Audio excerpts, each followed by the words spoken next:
Voy a hablar un poquito de la segunda edición de mi libro sobre arte románico, sobre arte medieval, que se titula Tiempo, Historia y Sublimidad en el románico rural. Este libro tiene como subtítulo El régimen concejil, los trabajos y los meses, el románico amoroso. Es un libro que tiene 12 láminas, aquí las podéis ver, que recogen algunos de los componentes esenciales en lo decorativo del arte románico. Un libro potente en el número de páginas, cuyo precio es 19 euros. La segunda edición lleva un prefacio que amplía, desarrolla, completa y en algunos casos corrige lo que contiene la primera edición, que es el texto principal, pero el texto principal no lo he cambiado, se mantiene. Lo único que he añadido este prefacio bastante largo, casi 50 páginas, que aclara algunas de las cuestiones, porque hace 9 años que saqué este texto y en el tiempo que ha transcurrido, aunque en parte ya me he desentendido un tanto de estas materias, pero inconscientemente incluso, pues he seguido acumulando información, haciendo reflexiones, completando errores y deficiencias que yo había cometido en la primera edición. Este libro es el más personal mío, no responde a ningún objetivo político, ni cultural, ni nada de nada. Es una recopilación de lo que yo viví en mi infancia castellana, en unos territorios donde el arte medieval está muy presente y en donde se pone de manifiesto que las sociedades actuales en realidad dependen de la revolución de la Alta Edad Media. La Alta Edad Media es la que crea la revolución transformadora del mundo romano, visigodo, musulmán, que son los tres en esencia las mismas cosas, formas de totalitarismo, de negación de la persona, de hegemonía del Estado, de esclavismo. Entonces, estos tres regímenes son sustituidos por un cambio sustantivo que sucede en la Alta Edad Media. Al final de la Alta Edad Media, ya en el siglo XI, esto ya no es la Alta Edad Media, sino quizá la Edad Media central, pues es cuando surge el arte románico. El arte románico no es estrictamente revolucionario, no. Ahí ya se manifiestan elementos de decadencia y desintegración de los logros sociales, culturales y en la calidad y construcción del sujeto de los siglos anteriores. Pero con todo, pues es lo que nos ha llegado masivamente. En nuestro país el número de iglesias o templos románicos que sean enteramente o principalmente románicos pueden situarse entre 3.000 y 4.000, y luego otros que tengan pues una cierta parte románica pues pueden ser también 2.000 o 3.000. Entonces esto ha marcado tanto la idea del mundo como la concepción estética, mucho más ahora cuando el arte románico, el estilo románico está de moda. Es muy apreciado por la gente por esencialmente dos cosas: su vitalidad, porque el arte románico es una explosión de vitalidad, y la imaginación desbordante, maravillosa, que manifiesta tanto en la parte constructiva o arquitectónica como en la parte decorativa. Y todo esto intenta recogerlo mi libro, que es usado y lo ha sido desde casi su aparición, hace 9 años, para hacer de guía. Es decir, hay bastantes personas que consiguen un ejemplar o varios, lo leen y van haciéndose una lista, por ejemplo, recorrido del románico en Cantabria, o en Burgos, o en Palencia, o en Álava. Entonces ellos se hacen la ruta de los templos que yo voy citando y disfrutan mucho. Como dice el título, es románico rural. Yo no he entrado en el románico que se llama señorial o románico dinástico, no. El románico concejil, el que los hace el concejo abierto, los templos, es el todo de lo que trato en mi libro. Quizá pueda escapárseme introducir una iglesia que sea del románico dinástico, pero en muy pocas ocasiones o quizá ninguna, tendría que mirarlo. Hay que tener en cuenta que el 90% de los edificios románicos son concejiles, son obra del concejo abierto, hecho como se dice en castellano, en hacendera, hecho por trabajo comunitario, y es así como se va haciendo este tipo de edificios entre los siglos XI y XIII, porque a finales del siglo XIII pues ya el románico está en liquidación, ya viene el arte ojival y luego ya el gótico, y ya entramos en otra concepción del mundo bastante diferente, en donde lo popular es sustituido por lo aristocrático, por lo eclesiástico, por lo señorial, por la realeza. Porque otra característica del arte románico es lo popular.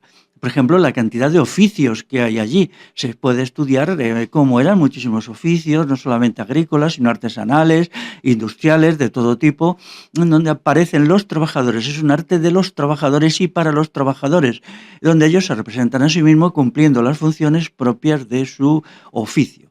Y esto es muy, muy extenso, por eso yo pongo aquí los trabajos y los meses, no solo para referirme a los llamados mensuarios o representaciones de los meses del año en donde cada uno aparece con su eh, oficio o tarea más significativa. Por ejemplo, noviembre, pues en todas partes aparece con la matanza del cerdo, octubre con la vendimia, sino porque hay muchísimas representaciones de trabajo, de gente trabajadora, y eso indica que su naturaleza es popular, revolucionaria, entusiasta, creativa. Recientemente estuve visitando la portada de la iglesia románica de Ripoll en Cataluña y estuve mirando el mensuario, allí también, en una posición, bueno, difícil, diferente. Aparece pues los 12 meses del año, cada uno representado por un tipo de trabajo. Cuando el románico desaparece, a partir de finales del siglo XI, pues entonces ya desaparece el trabajo, ya solo se representan la nobleza a sí mismo, la realeza, o aparecen reyes, todo esto obispos, pero ya no la clase trabajadora, las clases populares, la gente del común. En mi entusiasmo por lo popular y en mi estudio político y jurídico de la noción de pueblo ha sido fundamental el románico, porque ahí está el pueblo. Es el único arte europeo donde está el pueblo, porque luego estuvo el realismo social del siglo XX, una cosa ligada a los partidos de la izquierda que fue una caquita estética y una basura política, ¿no? Entonces eso yo no lo valoro, además que aquí fue una cosa muy penosa, sobre todo el realismo social se desarrolló en Italia y no, es una cosa que no me gusta, pero nada, nada. El libro introduce edificios que cuando lo escribí no conocía. El más famoso de todos es San Martín de Artaiz, en Navarra. Esta es una iglesia impresionante, de principios del siglo XII, es decir, de la Edad de Oro del arte románico, que tiene unas características muy notables, situada en una aldeíta muy, muy pequeña. Enseña muchísimo, se tarda bastante en ver. Es decir, ahí hay de todo, incluido una síntesis entre la cultura erudita, puesto que hay una escultura que se refiere a un texto de Séneca, nada menos, y también la presencia de la cultura vasca, de la cultura vascona vasca, que yo en el libro mío, en el cuerpo principal, había quizá olvidado un poquito. La cultura de los pueblos prerromanos es esencial en la Alta Edad Media y desempeña una función colosal que yo quizá había minusvalorado en la primera edición. Mucho más allá, cuando en Vasconia se conserva incluso la lengua, el euskera, y con ella pues todo el complejo cultural que toda lengua lleva interna dentro de ella. Así pues, dedico un espacio interesante a este edificio tan significativo que no conocía. Para mí fue motivo de satisfacción encontrar que las tesis que yo defendía sobre la iglesia o monasterio de San Martín y San Antonio en la Cabrera, en la Sierra de Madrid, pues han sido hoy admitidas por los estudiosos de este monumento y también de los guías que lo explican. Anteriormente se daba una explicación de este edificio que es fundamental, del todo fundamental, un componente decisivo a nivel europeo, Y entonces, pues yo estaba muy, muy descontento con lo que se explicaba y hago una argumentación amplia y extendida de por qué ello es así en mi libro. Entonces, en estos años, pues no sé si es porque han leído mi libro o bien porque han llegado de forma independiente a las mismas conclusiones, pero cuando ahora voy allí, pues escucho al guía, a los guías que explican el monumento, pues digamos que estoy de acuerdo con el 95% de lo que se dice. De nuevo, igual que os he recomendado ir a San Martín de Artaiz, en Navarra, en el este de la actual provincia, pues os digo que si podéis visitéis esta ermita o monasterio de San Julián y San Antonio y os sorprenderá lo que veis. Pero antes os recomiendo, en fin, con la adecuada cautela, que leáis mi libro para que comprendáis toda la polémica y toda la complejidad del asunto. Le he dado también mucha importancia a los límites por el sur del arte románico, porque aquí difícilmente llega más allá del río Tajo debido a la presencia del imperialismo musulmán. El imperialismo musulmán establece los límites para su difusión y entonces pues ya hay muy poco románico al sur del Tajo. Queda alguna iglesia, en concreto una en Arenas de San Juan, en la provincia de Ciudad Real, perdida allí en La Mancha, que por cierto tiene unas pinturas románicas muy interesantes, y también queda algún trazo de románico en algún pueblo de la provincia de Jaén, y luego ya no hay más. En Extremadura tenemos lo mismo, en el norte de la provincia, estoy hablando de memoria, podéis mirar el prefacio, me parece que son 7 edificios románicos, solo lo que hay, algunos muy buenos, como el de Trujillo, la iglesia de Santa María es magnífica, su torre es estéticamente maravillosa, grandiosa. Por cierto, se derrumbó hace unos años y creo que ya han terminado la reconstrucción. Espero que sea fidedigna y que no hagan de ella un pastiche, no he vuelto por allí y no puedo decir.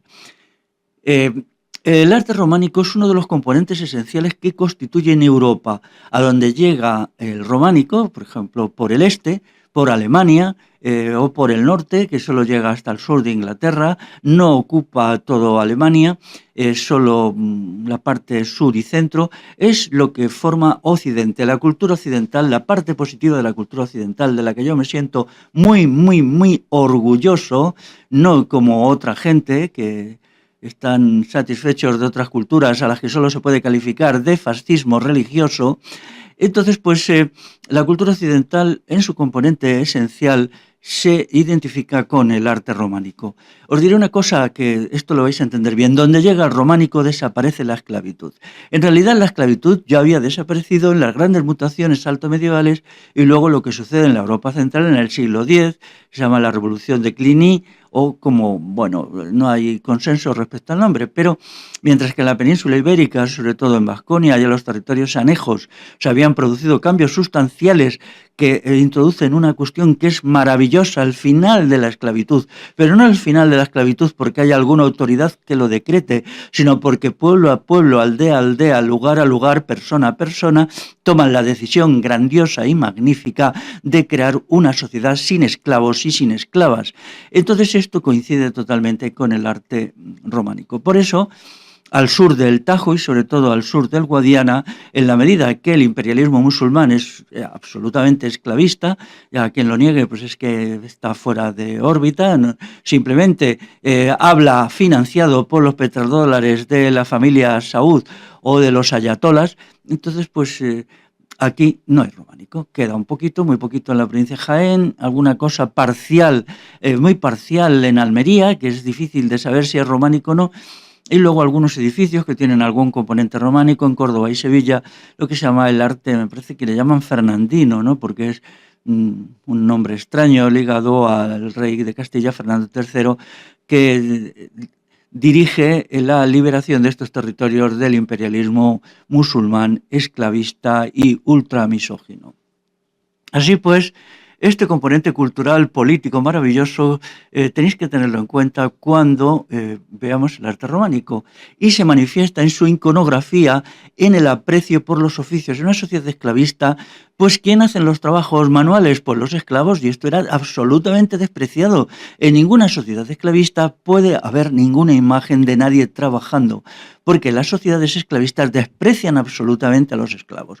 Como mucho se encuentra alguien, básicamente gente que hace que son artesanos que hacen bienes de lujo y muy escasamente, pero a veces aparece por allí en alguna cultura esclavista alguien haciendo un bien de lujo. Pero personas que hacen tareas básicas como por ejemplo trabajar de herreros o podar una viña o segar el cereal, cosas así que se repiten una y otra vez en el arte románico, o construir un edificio o pastorear ganado. Eso es imposible en una sociedad esclavista porque el esclavo no es representado como objeto artístico, como figura estética.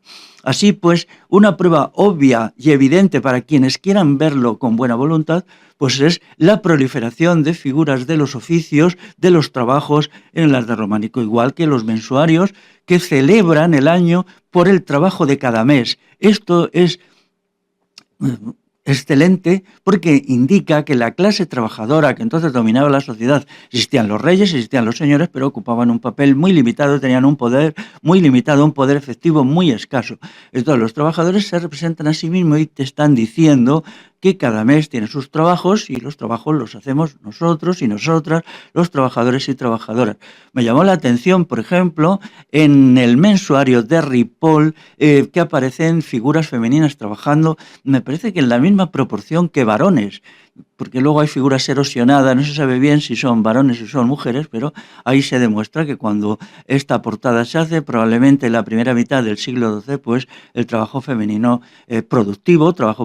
trabajo creador de bienes, pues será lo habitual. Así pues, hay que mirar el románico y por lo tanto mi libro con una mentalidad revolucionaria, con la conciencia de que estamos mirando algo que cambió radicalmente la historia de Europa y la historia del mundo.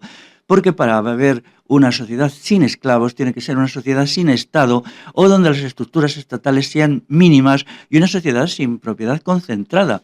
El románico es la edad dorada también del comunal, porque los primeros documentos que aparece citado el comunal son en el siglo X, es decir, un poquito antes de que aparezca el estilo románico como tal. Porque antes existía el estilo que se llama prerrománico o visigótico o tardovisigótico o otros nombrecitos de esta naturaleza. Yo en el prefacio le dedico una atención a este asunto y señalo que es triste que toda cosa positiva vaya unida a un elemento negativo, porque el románico destruyó muchísimo de este estilo prerrománico, muchísimo, como entonces, digamos, Europa entra en ebullición, le dio a la gente la manía de construir, y entonces pues destruyeron los elementos estéticos, edificativos precedentes, que algunos tienen un valor enorme. Y entonces tenemos que, si podemos haber heredado en total, pues lo que he dicho antes, 3.500 edificios románicos, pues del estilo prerrománico, que algunos de ellos son exactamente del momento culminante de la revolución alto medieval, pues nos quedan 15, nos quedan 20 quizá, muy pocos, nos queda un trocito. Yo a veces he hecho muchos kilómetros para ver un resto prerrománico incrustado en alguna iglesia románica y he ido allí y me he extasiado y me he alegrado de poder comprobar algo que probablemente sea del siglo IX, del siglo X, es decir, entre 2 siglos y un siglo anterior a la eclosión del arte románico, que para poner una fecha, pues aquí en los territorios de Castilla empieza hacia el año 1040. 1040, toda Europa es más o menos mediados de siglo, se diferencia poco mediados del siglo XI. Otro elemento relacionado con el arte románico, a partir del comunal, a partir de los sistemas de trabajo comunitario, como el hacendera, el ausolán, las estafeiras, todo esto es el Camino de Santiago. El Camino de Santiago no es solamente un camino religioso, sino porque ocupa toda Europa occidental, también es sustancial con una idea nueva que emerge en Europa, que es la libertad de movimientos. En las sociedades esclavistas no hay libertad de movimientos, no hay libertad, pero no hay libertad de movimientos. Entonces, ¿quién se movían en las vías romanas? Pues se movían las legiones, básicamente, y los funcionarios, pero la gente o era esclava o eran pobres libres, o sea, trabajadores con muchísimas restricciones, y luego ya se les va escribiendo a la tierra, se les va escribiendo al municipio, no pueden moverse. Entonces, cuando se conquista la libertad y por lo tanto la libertad de movimientos, pues a la gente europea lo disfruta moviéndose, y entonces hace este camino de este a oeste hasta lo que entonces era el final del mundo, que era el Océano Atlántico en Galicia. Y entonces es de ahí donde sale el Camino de Santiago. Luego se le da una significación religiosa, que quizá la tuvo siempre, pero parcialmente. Es un movimiento para el intercambio de ideas, el intercambio de conocimientos, el hacer nuevas amistades, el divertirse, también, como no, pues el entrar en contacto con la divinidad, con el misterio, con la espiritualidad. Todas estas funciones cumple el Camino de Santiago y entonces se define por el románico maravilloso. Cuando se recorre, pues prácticamente todos los días vas de un edificio a otro, algunos estupendos, otros muy modestos, algunos muy bien conservados, otros en ruinas, pero no es una marcha por lo que era entonces Europa. Esta Europa maravillosa, esta Europa de la libertad, esta Europa de los hombres y las mujeres libres, esta Europa sin patriarcado, esta Europa tan distinta a la Europa horrible de la Unión Europea, de la política agraria común, de la destrucción de las culturas y las lenguas europeas, de la burocracia, de Bruselas, de los estados hiperpoderosos, del capitalismo transnacional que hoy padecemos. Pero bueno, por un momento podemos olvidarnos de todas estas horripilancias y disfrutar de lo que aquello fue, y espero que mi libro contribuya a ello. Pero tenéis que recorrer el arte románico echando mano de la imaginación, tenéis que disfrutar imaginativamente, tenéis que situaros en el tiempo, retroceder 800 años, 900 años en el tiempo y comprender la mentalidad, la escala de valores de esta gente que es muy distinta de la nuestra, que tenían valores muy distintos de los nuestros, pero que en definitiva coincidían con nosotros en las cuestiones que yo he dicho. ¿Valores distintos en qué? Pues que eran más libres, ellos se sentían con más autonomía individual. Por ejemplo, ahora mismo cuando vivimos una represión tan fuerte del erotismo, el erotismo prácticamente ha desaparecido porque es una forma de amor, es una forma de relación, es una forma de contacto físico y emocional y verbal íntimo, y sin embargo ahí está el románico erótico. Yo en el libro le llamo románico amoroso, porque no es verdad que sea solamente erótico, no es verdad que sea solo sexual, en que hay muchos componentes sexuales, pero es amoroso, porque en definitiva el eros y el sexo son una forma de amor. Todo esto se ha ocultado, ha habido una reacción clerical contra este tipo de románico y contra otras muchas cosas. Todavía sigue habiendo guías que lo presentan siempre en claves de los señores, reyes y señores, pero esto es falso. Aquí pongo, por ejemplo, la iglesia de Cifuentes, aquí está, en la que pues hay una caricatura, y una caricatura muy interesante del rey, es decir, cómo hay un componente antimonárquico, republicano popular, aquí en la iglesia del Salvador, de Cifuentes, en la provincia de Guadalajara, en donde el rey es presentado como una figura monstruosa, como un monstruo, y esto es lo que pensaba más o menos a mediados del siglo XII, por 1260, ya es una iglesia tardía, con algún añadido ojival, de la institución real. Desgraciadamente, esta idea tan entusiasta, tan vigorosa, tan revolucionaria, no prevaleció por avatares de la historia que ahora no puedo explicar, pero ahí está. Y quien niega esto, pues niega lo más evidente. Bueno, pues nada, queda a vuestra disposición. Si queréis hacer por ahí una ruta de románico y queréis consultarme alguna cosa, pues aquí estoy y en lo que pueda os ayudaré a hacerlo lo mejor posible. Hasta luego.